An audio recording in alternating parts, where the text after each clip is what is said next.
Hey, what's going on everybody? Commander Crane here, and we are back with another deck tech, and today, this is a first for the channel. We are going to be discussing Value Vintage Gruul Ponza. So, for those who are unaware, this is the very first Value Vintage deck I've ever talked about on the channel, and I'm really excited to talk about this deck today. As always, at the end of the video, let me know in the comment section below, what do you think about this deck? Is there a specific card that I definitely should have had in this Value Vintage deck that I did not? Or do you have suggestions for upcoming videos, including Value Vintage or other formats? Just let me know what you think in the comment section. Okay, so for those who are unfamiliar with what Value Vintage is, it's pretty simple. So it's the vintage format, except, you know, all it is it has a $30 price restriction. I say all that is, but that's a pretty big difference compared to regular vintage. So obviously vintage is also, I didn't want to put this entire, piece in here, but Value Vintage is the entire history of Magic. So that includes all the supplemental sets. It includes obviously your commander sets and your commander decks and your jump starts and obviously your standard sets. It's everything. It's literally everything. The entire history of Magic, just with a $30 price restriction. It follows the exact same ban list. There's no specialty bans or anything like that in this format. It's just vintage ban and restricted list. That's what it is. So you can play some really, really strong stuff in this format. And it got me thinking, I really, really love Ponza. I played a lot of Ponza back in the day, which, for those who are unfamiliar, Ponza is a red-green land destruction deck. So I got to thinking, I could probably build a deck that's pretty close to what I used to play back in the day, but maybe get some additional cards that either weren't legal at the time, or cards that, are not legal in the modern format, and that I can play currently in Value Vintage. So, land destruction. So this isn't a deck where we just play 20 Stone Rains and we hope that it works or whatever. It's nothing like that. What we're trying to do with this deck is we're just playing basically a mid-range deck, but we're also playing some quick threats to help end the game quickly. Essentially, we're just trying to disrupt our opponent just enough so that way we can get the game over with. And with cards like Stone Rain and Winter's Grasp, that's really going to help us. 3 mana, destroy lands, very, very simple. So you might be asking why I'm playing this specific suite of spells. So with Stone Rain, our deck it's pretty close, I guess, between red and green, but having double colored spells is somewhat challenging, not even just in this deck, but also in this format, because with a $30 deck restriction, we don't have all the dual lands in the world that we could play. So I decided to play Stone Rain and Winter's Grasp, mostly because Stone Rain's only 1 red, and then Winter's Grasp is double green, but it'll kind of make sense in a minute why we're playing the Winter's Grasp instead of a card like Pillage or Molten Rain, which, although is a better card, this card is going to be more consistent for us for actually casting, which it'll make sense in just a moment here. So, the reason why we're playing Winter's Grasp is because we're playing we're playing accelerants that help us cast it a little bit easier. So obviously, Ignoble Hierarch can cast, red or green, that's no problem. But it's mostly because we're playing Wild Growth. Whenever Enchanted Land is tapped for mana, its controller adds an additional green. So if we go turn 1, Lair of the Hydra, into Wild Growth, for instance, and then turn 2 we play another land, then we can start, Winter's Grasp on turn 2. There's also a slightly better version of Winter's Grasp called Thermokarst, where if the land destroyed was a snow-covered land, you gain additional life, but unfortunately that one being the best one in Pauper means that it's actually kind of an expensive card, and I don't know if it's really ever been reprinted, so that's why we were playing Winter's Grasp as well as Wild Growth. You can technically play Utopia Sprawl. The problem with Utopia Sprawl is you need to be able to target a forest, for instance, with it, and we're playing a lot of non-forest in the deck, so we can put this on any land, which is pretty sweet. But anyways, I'm rambling on too much about why we're playing Winter's Grasp. Ignoble Hierarch and Wild Growth are our main 1-drops that help accelerate our mana. But it is vintage, so we're also playing 1 copy of Sol Ring, which is kind of fun. Just playing the 1 copy of Sol Ring is just kind of it reminds me of my days of when I first played, when we didn't really understand the rules, but it was oh, I know you can play 1 copy of Sol Ring. It was just the one thing everyone did. Everyone played 1 copy of Sol Ring. But anyways, let's go and talk about what else we're playing in this deck. So we're playing 4 copies of Lightning Bolt and 2 Bow Crusher Giants as our main sources of damage-based removal. We can also fling it at our opponents if we need to. Pretty straightforward. We're also playing 2 copies of Scavenging Ooze. So one thing with this format that I'm, unsure of is, the metagames between different playgroups and different areas can be very, very different. And from my understanding, Reanimator's a pretty good deck in this format, as well as like graveyard based decks, so I figured I would put in 2 Scavenging Ooze just to kind of shore up that matchup a little bit. It's also just a really good card. Back in my day, Scavenging Ooze was a main boardable card in so many different decks, so I think Scavenging Ooze might be pretty decent, and honestly at that 25-cent price range, it makes sense to really put a couple copies in the deck. So the next slide here is really what I call the meat of the deck here. So these are the threats that are going to help us end the game. We're playing 2 copies of Lelia, the Blade Reforged, and 4 copies of Bloodbraid Elf.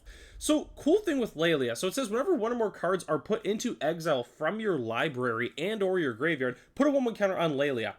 One thing that's really, really cool with Lelia is if we play Bloodbraid Elf after we have a Lelia in play, like we get to cascade with it, whenever we cascade, it puts those counters on Lelia, which is pretty sweet, because it says whenever one or more cards are put into exile, put a 1/1 counter on it. So whenever we exile a card, like obviously it counts with Lelia, which is pretty sweet. So, and it counts for each instance of it, which is pretty sweet. So yeah, if the gears are turning there, you can get a pretty darn big Lelia because it exiles like it's each instance of that, so which is pretty sweet. So anyways, big fan of Lelia the Bloodforged and Bloodbraid Elf. We're also playing 2 copies of Minsk and Boo Timeless Heroes, which this card is incredibly strong on rate. The reason a lot of people don't play it is because it was in Commander Legends Battle for Baldur's Gate, so it was not in like a widely recognized set just because it's only Legacy in Commander and Vintage legal. But I tell you what, in Legacy and Vintage, Minsk and Boo is really, really strong. You get so much value from it. It's got 2 really nice abilities on there.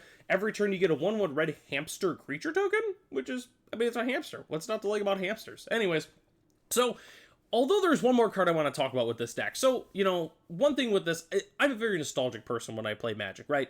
And I knew when I was building this deck, I'm going to need a really aggressive 5-drop to follow up with all of our, I guess, a smaller threats here. You know that we're playing Thundermaw Hellkite. Listen, I love this card. It's my favorite card in Magic. If I have an excuse to play Thundermaw Hellkite, you know I'm going to be doing it, and that's why I'm playing the full 4 copies of it. 5 for 5, flying in haste, gets the game over with really, really quick. So that's why we're playing the 4 copies of Thundermaw Hellkite. So that's the entire main board, except for the lands. Let's go and hop into it here. We're playing 23 lands in our deck. It's a relatively straightforward mana base, just because of the fact that, you know, it's a budget format. We really can't play anything too crazy in terms of dual lands, but we are playing 4 copies of Game Trail and 4 copies of Carplusian Forest as our main dual lands. I almost was able to fit Copperline Gorge in this mana base, but unfortunately, like, it's one of those things where you have to decide what you'd like to sacrifice, right? If I play Copperline Gorge, for instance, I'm not going to be able to play, like, Minsk and Boo. So it comes down to, like, I'm okay with sacrificing my mana base slightly to be able to play some really strong threats. So that's one thing that's really tricky with this format, is deciding if you're playing a multicolor deck, deciding, you know, like where the flexibility is in that. It's very, very important in this format, but I really do like Game Trail and Carplusian Forest. We're also playing 2 copies of Lair of the Hydra, because you want to know what? The card is really cheap, and I was able to fit it in no problem. And then rounding out our lands, we're playing 1 copy of Kessig Wolfrun. Yes, the one of spicy copy of Kessig Wolfrun that I've always loved. The card is awesome, great in the late game. And then we're also playing 6 mountains and 6 forests. So, as our spicy basic land of the day, I'm not really sure what made me want to use these basics in this deck, but whenever I play, like, you know, like, I don't want to say old school formats, but I mean, when I did play old school, I used these basics. But whenever I play eternal formats like Legacy or Vintage or something like that, it always makes me want to use white border lands. I really don't know why, but when I was building this deck, I'm like, I know I'm going to want to use white border lands. I don't know what it is. It just fits the theme of the deck. I'm not sure. I couldn't tell you why, but these are my favorites of the original dual lands here. And yes, they're white borders, so you can be salty about it all you want. I don't even care. These are sweet basics. So the next thing we have to talk about is the sideboard for this deck, which one big disclaimer with this sideboard is, again, I'm a little bit new to the format, so I just want to cover all the bases. Like, I understand that, like, Cascade's a big part of the format, and I know Affinity's a big part of the format, and Merfolk, so I'm just trying to cover all of the bases here when I'm playing this deck. So there's a good chance that I'm going to adjust the sideboard, and if you build this deck, feel free to go ahead and adjust the sideboard if you need to. But we are playing 2 copies of Damping Sphere, 2 copies of Weathered Runestone, and 2 copies of Void Mirror in our sideboard as some really nice prison rocks. Damping Sphere is obviously great against decks like Cloud Post, for instance. It's also really good against decks that are just trying to storm off. Weathered Runestone stops the decks from basically cheating things into play, whether or not it's Reanimator or anything, weird like that. Like, not that people are probably playing Collected Company in this format, but it does stop that. So Void Mirror is great too because it's somewhat similar to stopping Cascade, but one thing to keep in mind with Void Mirror is it is a non-bow with Bloodbraid Elf. It is, because, whenever a player casts a spell, if no colored mana was spent to cast it, counter that spell. So I understand that it's not super great with Bloodbraid Elf, but honestly, with Void Mirror, like, it's just that good at stopping decks like Cascade that it's good enough to play. You just play the Void Mirror regardless because it's just that good, but keep it in mind with Bloodbraid Elf. We're also playing 2 copies of Unlicensed Hearse as our main way to hate on graveyards. There's a lot of good graveyard hate in this format, but I still really do like Unlicensed Hearse. We're also playing the 3 copies of Cindervines. I think that playing against all the different mid-range decks is going to be fantastic when we have Cindervines in. It's also good because you can blow up artifacts and enchantments, so there's a number, like if people are playing Creativity or something like that, we can hate on that a little bit. Obviously, if they're playing a deck that revolves around artifacts or enchantments, we can bring this in too, so it's just kind of a good catch-all. I really do like it in this matchup, or in this deck. And then we were playing 2 copies of Meltdown and 2 copies of Anger of the Gods. So Meltdown is great at destroying a whole bunch of artifacts. Obviously, red and X destroy each artifact with mana value X or less. I thought about playing a card like Shatterstorm, and although I might switch to Shatterstorm, Meltdown is a little bit, quicker. So if our opponent's playing a whole bunch of, like artifact lands, for instance, we can destroy their lands a little bit quicker, get rid of some of those really early aggressive plays. So again, I might make the switch, but as of right now, I'm going to stick with Meltdown. And then Anger of the Gods is just clean. It just answers everything. There's some dredge decks I've seen that are floating around the format, which obviously Anger of the Gods is very, very good against those decks. And then also, Is It Phoenix is also halfway decent in this metagame. So I figured in case, opponents playing just cheap threats that they can recur pretty easily, I figured it was worth playing Anger of the Gods, and at that price range, it's really hard not to do that.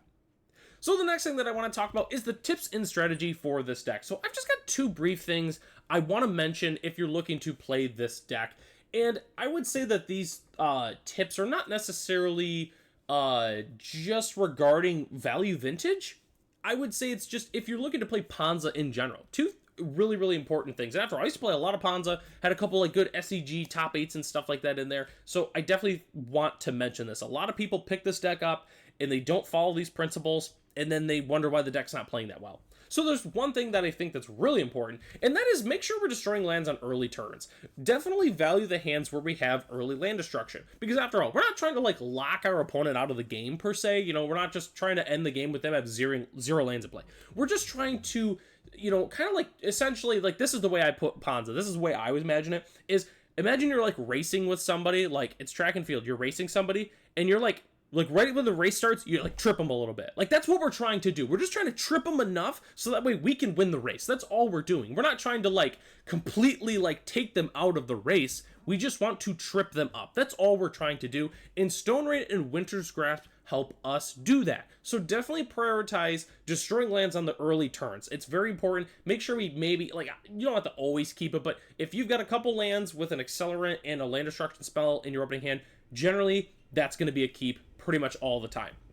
The other thing I have to mention, and we make sure we want to be destroying lands on early turns, ideally on turn 2. So that means if we want to destroy lands on turn 2, we need to make sure we have mana accelerants. We're playing 9 mana accelerants in the deck, which I think is a pretty darn good number. Back in the day, I used to play 9 to 10, and I think that this is a solid number. So just try to prioritize us being able to do that.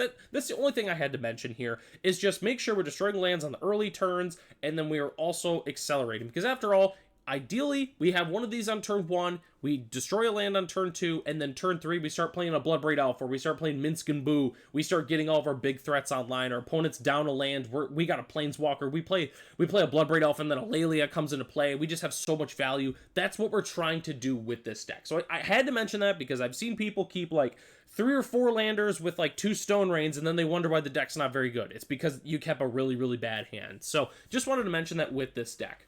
So normally in this instance, I talk about the different budget options for this deck, but one thing that's great with Value Vintage is it's already a budget deck. So there's not really any big deck building restrictions we can make. I mean, it's a $30 deck, which one thing I want to mention is in the past on the channel, I've always loved sharing my decks on MTG Goldfish. Whenever I do Value Vintage decks, I'm going to share them on Moxfield because that's what they officially use for the value vintage format. I also have it adjusted to where you can see the prices and stuff like that.